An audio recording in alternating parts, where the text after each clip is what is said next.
A very warm welcome to Soft Spaces.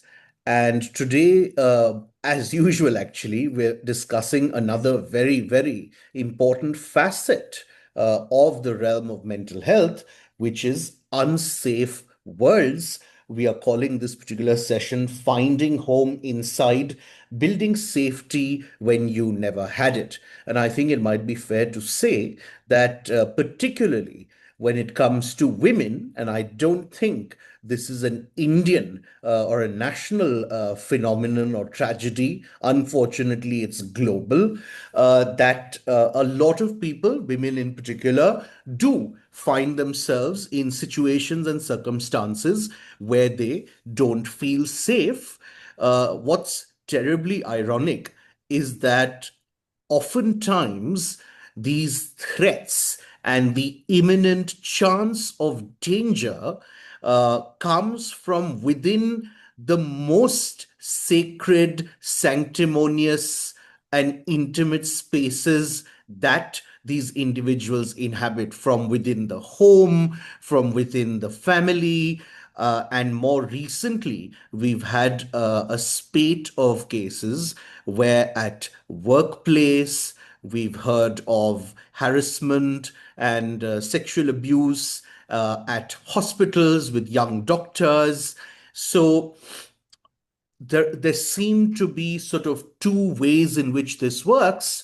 There have been people who've never quite experienced what it feels like to have a sense of calm and safety ever. And presumably they're constantly paranoid and in a state of fight or flight. And then there are those who felt relatively safe, but because of certain instances that have either happened in their own spaces or they've heard and read about these incidents taking place, it has induced a new sense of insecurity.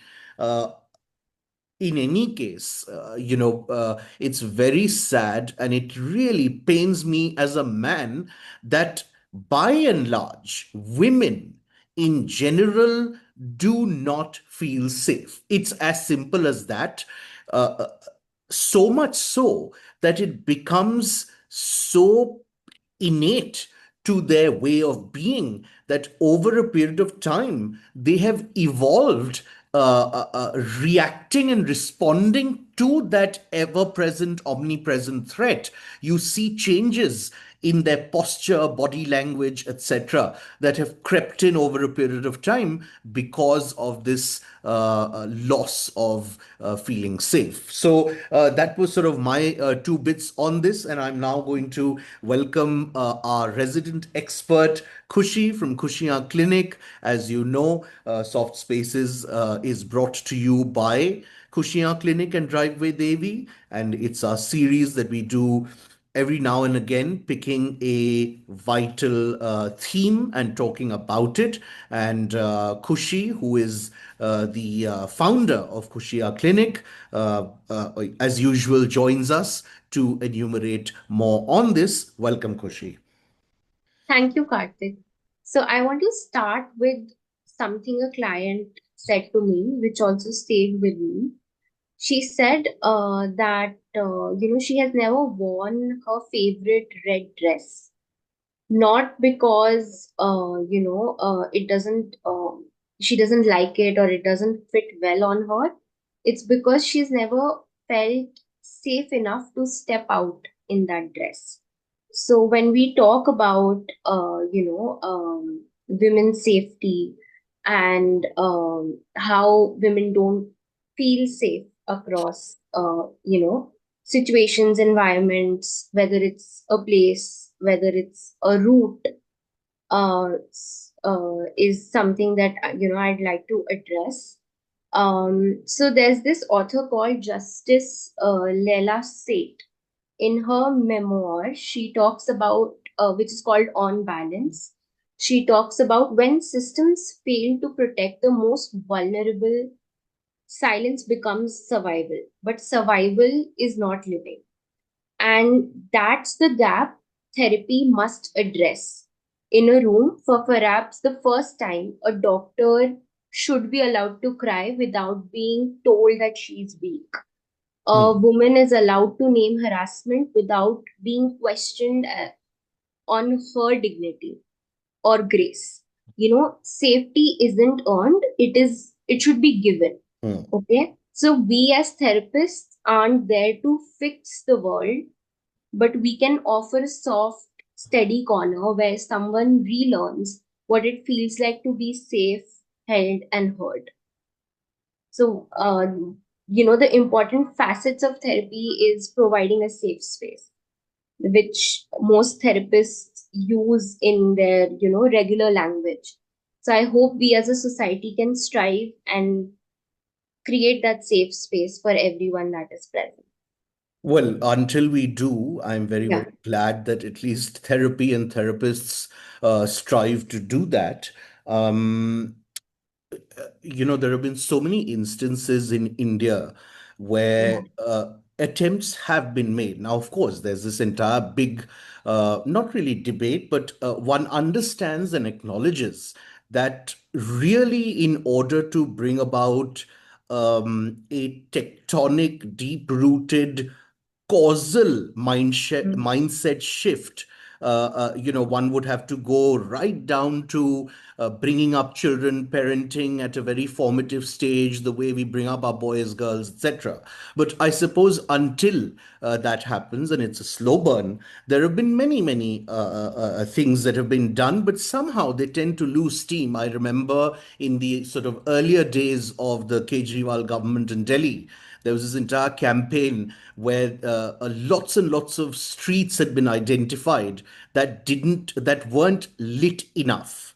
And then there Yeah. was this huge rollout of street lighting of those specific streets and areas and localities.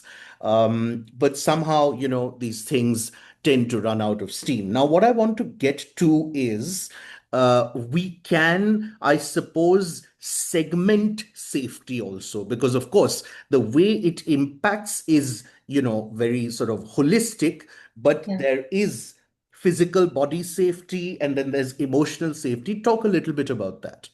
Okay. So, again, there's an author called Gabo Mete. I've quoted him a lot in our podcast series. He talks about that safety is not the absence of a threat, it's the presence of connection. Mm-hmm. Okay. So, when you have only known threat, be it from parents, from partners, from institutions, your body learns to always be alert. That's why healing can't just be talking it out. We need to feel safe in the body before we can explore the mind itself. And emotional safety is not instinctual for everyone. For those who grew up in chaotic homes, abusive environments, or unstable geographies, safety isn't a baseline. For them, it is a luxury. Mm. Therefore, to strive, okay, so now I would like to talk a little bit more about somatic safety and the nervous system. So, let's talk about the nervous system. When someone's grown up in unsafe environments, their sympathetic nervous system, which is responsible for fight, flight, freeze, or fawn system, it gets activated. Mm-hmm. So they become high functioning, hyper independent, emotionally guarded. Even in calm environments, they are bracing up for something to go wrong. Okay. So there's a polyvagal therapist called Deb Dana. She talks about glimmers, tiny moments of felt safety that can help us begin to rewire the nervous system. So this could be like a warm voice, a steady gaze, a ritual like having tea before a session, or Mm. just having someone remember your name and story. So in therapy, these glimmers are decorative. They aren't decorative. They are foundational for the other person to, grasp physical safety. What do you And mean by they are foundational? Sorry. so these are founded. through therapy sessions, because Okay, in okay, their life, right, right. yeah. Uh, would it be we had recently, and I think if I remember correctly, please forgive me, in my old age, I'm forgetting things, but shortly after Pahalgam, we had done Hmm. quite a few dialogues. I think you also did one of them with us. Hmm. And we talked about how entire people Hmm. when year after year, decade after decade, Hmm. generations have lived in that constant threat Hmm. of there can be a terror attack or a bombing or Hmm. shelling at any point. They become that way. Would it be sort of similar in some sense? Yes. So, when we talk about unsafe worlds, we can't just limit them to individual experiences. There are Hmm. entire communities, regions, and generations that live with a baseline of trauma, Hmm. right? Where safety isn't just missing, it's never been known, right? So, I remember when I was in Pahalgam, okay, and I was there for recreation. And while I was in Pahalgam, I was also trying to understand the psyche of people from Jammu and Kashmir and how do they feel. So, what struck with me the most wasn't the stories that the local people were telling me, or the stories that I heard. It was the silence that was preceding Hmm. the story. So one of the girls told me, Didi, I don't know what calm feels like, even if it is so peaceful outside. Like Kashmir is a very peaceful place, geographically, right? But inside, I am waiting for something to be dropped or to be broken. So that's what long-term unsafety does to the nervous system. It keeps people stuck in survival mode, right? So they are always stuck in, oh, do we have to, you know, fight? Do we need to fly? Do we need to freeze? What do we need to do? And in places like Kashmir, it's not just personal, it is political, generational, Of course. and also geographic. So if you imagine, just imagine, let's just imagine this together. You are growing up with curfews, with gunshots, with army boots on your lanes. You're being told not to speak too loudly, not to trust anyone around you, right? You watch your parents scan every stranger with fear in their eyes. You're hearing stories of disappearances, raids, shutdowns as a part of your daily life. So you're going to school and then there's some news coming back. So this is not history, this is someone's normal Tuesday that is there, right? So therapists who work in conflict zones or with displaced communities will always tell you trauma is not just the violence that the people are going through. So, for example, what is happening in Gaza Strip right now, right? It's not just the violence that is there, it's the normalization. It's the silence that we are giving to that region. So their voices are not being heard, their screams are not being heard. So they are being taught that even if you are screaming, even if you are hurt, nobody can do much about it. So you have to survive in whatever circumstances that you are present in. So, we may not always be able to dismantle systematic oppression or erase, decades of conflicts that has been present. But what we can do is to offer micro moments of safety, a room where crying is not dangerous, a conversation that does not invalidate everything that the other person is saying, a therapist who doesn't flinch at their story. Okay. So, there's a book written by Resma Menakam. I hope I'm pronouncing her name right. It's called My Grandmother's Hands. She reminds us that healing collective trauma requires somatic, cultural, and systematic repair. And that also includes bearing witness without rushing to fix it. So you Mm. need to hold that space to bear witness to what their story is. You cannot just rush through their story.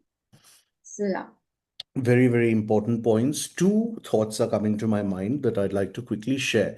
One is, and I think I've mentioned this not just to you, to several practitioners in different contexts through the many dialogues we've had. Uh, what essentially happens is that because that state of chaos is that particular individual or people's normal, Mm, even if and when they get out of it, the nervous system has been tricked mm, and therefore almost craves or needs that minimum hit of chaos almost, mm, without which it feels lost and at sea. And I found this happening with myself. Actually, that's when I learned of it, when my own mm, therapist and I discussed this, because I found myself unconsciously inventing fights out of nothing at home, because the actual cause of the chaos was not there anymore. But mm, my nervous system craved it in any case because it had gotten so accustomed to this. And, very quickly on a lighter note, I think many years ago, there was this product called the Matrix International SIM card. And because I was involved with advertising and watched ads very keenly, I remember loving their very first commercial, which is this fellow from India travels abroad. And it's so eerily quiet that he can't fall asleep in his hotel room in whatever foreign country he's in. mm, And then he dials his mum back in the town or village in India, and she puts her phone on speaker so that he can hear all the cacophony and then he mm. falls asleep sound. Yeah, It's kind of like that insight, which of course they've used very humorously and effectively, but it's just what your conditioning is and then what you get accustomed to. yeah. Okay.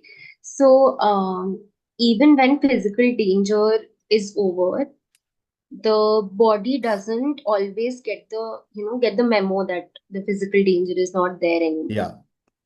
So there are clients who come and talk about, I finally have a peaceful job, a kind partner, but I can't relax. I'm always, overstimulated.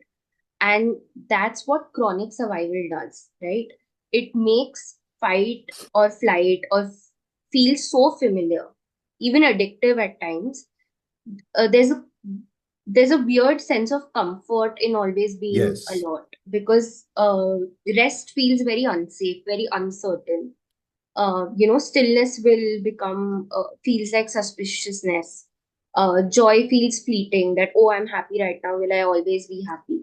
So it's not self sabotage. It's trauma trained nervous system. That is I'm going to there. quickly interrupt you. Yeah. Even today, if I put the volume of the music I'm listening to above a certain level, and mind you, this is nowhere near loud or disturbing or anything, because I was so badly I'm being polite, in public, Yeah. because of that, specifically, that when I do that, it feels wrong. I immediately turn it Yeah. down once at least.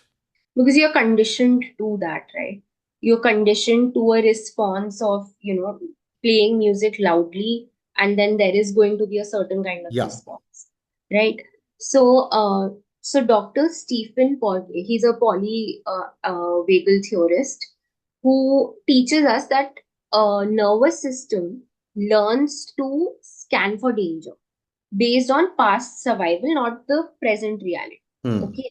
So even when we are safe, our body will always stay ready that, something can happen. It's like a soldier who's forgotten that the war is over. Okay. So in therapy, we slowly try to introduce the concept of safety, not just intellectually, but somatically. And that is where somatic work, polyvagal therapy comes in. So he talks about getting our client oriented with exercises. Can you name 5 colors in the room?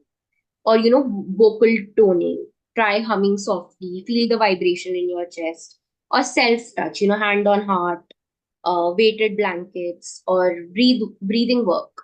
Mm, Whenever I talk to my clients about breathing work, they're like, oh, we just have to breathe. How is it going to help us? And then when they actually do it, when they actually listen to their body through breathing, that is when that trust with the body is established. mm, mm, Right? mm, Again, quoting Resma Manekam from the same book, my grandmother's hands. Um, the the entire book reminds us that trauma is not only what happened; it's in what the body had to hold on to for years after. Right. So one of my clients, she told me that, I thought I was lazy. Like I just thought that I'm lazy and I like to bed rot. But uh, after these sessions, what I have realized is that I was just exhausted from being in survival mode for the past 39 years of my life, right? So there are clients, these are the clients we meet in our work, the ones who show up but can't sit still, right? Oh, so I have one more client. He's an entrepreneur, right? And he has scaled his business to what he wanted in the past 3 years. But he's still living in that fear that I will lose my business. Because being an entrepreneur is not easy. You're working 24/7, you have ideas, that is overstimulation, that is high functioning, hypervigilance that you are living in. And now uh, he's been like that for the past 3 years. He scaled it to whatever the monetary goal was, and now he finds it very difficult to take a vacation. Right. So there is no like traditional sense of trauma established over here. It is this conditioning of the nervous system that has taken place in in the past 3 years, and we are going to follow the same process with him. We are going to do somatic exercises. We are going to use polyvagal. So, there are people who smile but flinch at intimacy, right? Because it doesn't feel safe. There are people who confuse adrenaline for aliveness, right? So over time, those hyper alert systems, we try to, soften them. We try to build trust, not just in others around them, but in their own selves first. So that's the beginning of finding home, not just outside, but within.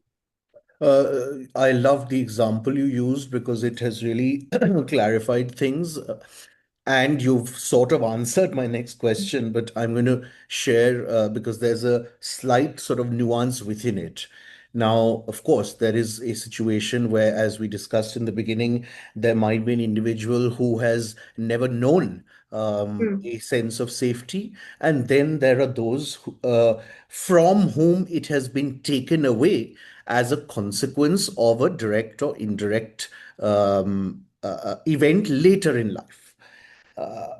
Particularly for the latter category, depending, I suppose, on several factors that have Hmm. things to do with the nature and degree and severity of the event stroke attack and the disposition of that very individual, uh, they could lose trust in a space, in an Hmm. individual, in a gender, in a people, in a segment of society, and all of humankind. I mean, that whole spectrum is there. So, helping them rebuild trust would entail sort of similar steps as what you outlined earlier. Yes, yes, yes, they would. So, okay. So a bit of psychoeducation, I think. So there are various, ways in which we normalize and name things that make our nervous system not broken anymore. So so we have to make our client understand that your nervous system is not broken. It's just trying to protect them. Hmm. So even if that protect, but because it's been present for whatever XYZ amount, of time and it has been active for XYZ amount of time. And even like going to office feels like your nervous system will feel like you are going to fight a lion, right? So this we use simple metaphors like your body has learned that danger could be around any corner, so it keeps the engine running even when the road is clear. So it's pretty much again breath work, vocal toning, anchors, daily routine setting, trying to introduce the concepts of what fight and flight is, how our nervous system has gotten reactivated, how we can encourage micro awareness, like what are you feeling in your chest right now? Where in your body do you feel safe? Is there any place that you feel safe in your body? Is there any part of your home or part of your office where you feel safe? So a lot of identification, a lot of mapping goes in. We try to create relational safety through co-regulation. So sometimes what clients need they need calm to find their own calm. So we Hmm. need to be calm, so we use like slow speech, soft tone, a very relaxed posture, no rigidity in the session that you need to sit a Correct, certain correct. way, you need to be a certain way, No, and then again Freud's couch comes to mind because lying down is very relaxing for a lot of people. So we use the therapeutic relationship as a first experience of makes safe sense. presence and not performance. Absolutely logical. My final question for the session actually arises from mapping and locating and identification. Hmm. And you've probably answered this already, and it's going to sound really stupid, but um, we have been talking essentially about finding home inside. Hmm. And to a fair few of these people, there is to begin with only no concept of home, because the home Hmm. itself is what has shattered that safety and is seen as an extremely hostile environment. How do you help them then define home without calling it that? Okay. Um, okay. So, in most of my sessions, what I do is again follow the basics that I spoke about. Um, there's a very direct question that I ask them. What does home mean to you? Hmm. Right? For most of us, what we are taught what a home is a physical place. It's a house, it's a family, maybe a city, a particular person, a pin on the map. It could be anything, right? But for so many of us, present, home was not always safe. Or Hmm. maybe it was, but we lost that safety Hmm. somewhere. Hmm. Or Hmm. we outgrew that Sure. safety. Hmm. Or, we never found our way back. Hmm. So what happens then when the place that's supposed to hold you doesn't hold you? What Hmm. when the people who should protect you are hurting you? When the body you live in is not a temple but a battlefield, right? So what if? So we try to introduce concepts of what if home is not something we find, Hmm. but something we build from within. Hmm. So, and that is exactly what this episode is about, right? It's not just safety as the absence of a threat, but safety as a feeling of sense, right? As a That an sense of sense. individual can define Yeah, exactly. and So, construct. Yeah. yeah, so it is safety is of being held, of not needing to flinch, of Hmm. Hmm. breathing without bracing. Hmm. So when we talk about home, we are not talking about white picket fences or the American home or whatever Indian home. We are talking about a nervous system that doesn't feel hunted, Hmm. right? A relationship where you don't earn your right to exist, right? Uh, a therapist's office where you can say, I'm not okay. And no one is going to rush you, no one is going to fix you, no one is going to pity you. for that matter. So this episode is about building that kind of a home, right? In your breath, in your body, in your relationships, in the world that we live Wonderful. Makes sense. It's very, very important. I think that so many of us have, to some degree, compromised feeling of safety. Due to some reason or the other, sometimes even if in our very immediate and micro lives, touch wood, everything has gone fine. Just if you're a reasonably aware and, God forbid, sensitive person, and you see what's going on around the world, that itself can have Yeah. such a huge impact. So this is a very, very important theme that we discussed. I'm so glad you pointed it out as a specific theme to discuss. And I really, all I can say is that um, uh, uh, people ought to reach out for help. I keep screaming hoarse. We Mhm. are in an upward trajectory in terms of the number and quality of resources now available.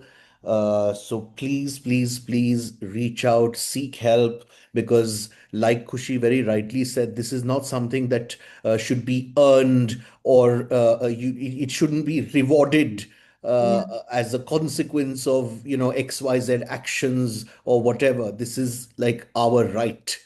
Yeah. So thank you very much, Kushi, as usual. Thank you to all of you for tuning in and listening. Let's work uh, on ourselves, by ourselves, and for those around us, to create those safe spaces and to help ourselves and others reclaim those safe spaces. Thank you.